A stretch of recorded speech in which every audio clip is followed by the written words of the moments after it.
দেশ জুড়ে সনাতনী আবেগের পালে হাওয়া, তাই কুম্ভ নিয়ে গায়ের জ্বালা ইন্ডিজোটের। বারবার মহাকুম্ভকে আক্রমণ ইন্ডিজোটের। বাংলার মুখ্যমন্ত্রী মমতা বন্দ্যোপাধ্যায় মহাকুম্ভকে মৃত্যু কুম্ভ বলে আক্রমণ করেছেন। মঙ্গলবার মহাকুম্ভ নিয়ে মিথ্যাচার করলেন মমতা বন্দ্যোপাধ্যায়। 144 বছরে মহাকুম্ভের তথ্য ভুল বলে দাবি করলেন মমতা বন্দ্যোপাধ্যায়। সনাতন ঐক্যে আতঙ্কে ইন্ডিজোট, পাল্টা খোঁচা বিজেপি।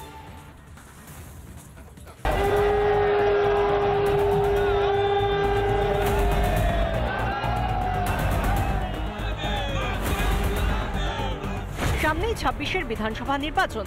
2021-এর পর থেকে গোটা বাংলা জুড়ে হিন্দু ঐক্য দানা বেঁধেছে। সারা দেশেও গেরুয়া হওয়া প্রকট। এরই মাঝে আয়োজিত মহাকুম্ভ, এত মানুষের সমাগম, জাতি সম্প্রদায় ভুলে হর হর গঙ্গে বলে পুণ্য স্নান কোটি কোটি পুণ্যার্থের। এরা শুধুই সনাতনী। কিন্তু এই হিন্দু সনাতনী ঐক্য সহ্য করতে পারছে না ইন্ডিজোট।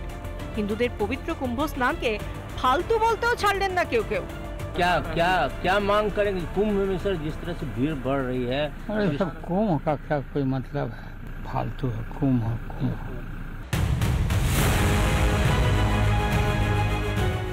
বাংলার মুখ্যমন্ত্রী তো হিন্দু ভাবাবেগে আঘাত করে বলতে ছাড়েননি মহাকুম্ভ নাকি মৃত্যু কুম্ভ। আর এবার মহাকুম্ভ আর বিয়ে বাড়ির আয়োজনকে এক করে ফেললেন তিনি। আমি যদি কোনো বিয়ে বাড়ির ব্যবস্থা করি, আমাকে দেখতে হবে খাবার দাবার দায়িত্বটাও আমাকে একটু এক্সট্রা রাখতে হয়। 400 লোককে নিমন্ত্রণ করলে 500 লোকের ব্যবস্থা রাখতে হয়।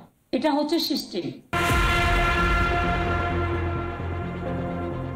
ইন্ডিজোটের শরিকরা যাই বলুন না কেন, হিন্দু ঐক্য যে প্রকট হচ্ছে আর সেটা যে আগামী ভোটে বড় ফ্যাক্টর হয়ে উঠবে ভালোই জানেন তথাকথিত ধর্মনিরপেক্ষতার ধ্বজাধারীরা।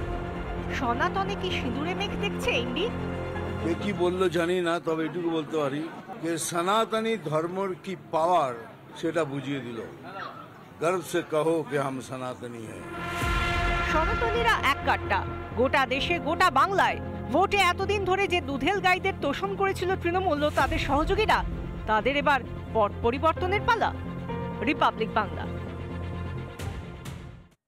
নানা ধরনের কন্টেন্ট দেখার জন্য লাইক করুন, শেয়ার করুন আমাদের ফেসবুক পেজ, সাবস্ক্রাইব করুন আমাদের ইউটিউব চ্যানেল। পাশাপাশি অন্যান্য ব্রেকিং নিউজের জন্য অবশ্যই চোখ রাখুন রিপাবলিক বাংলায়।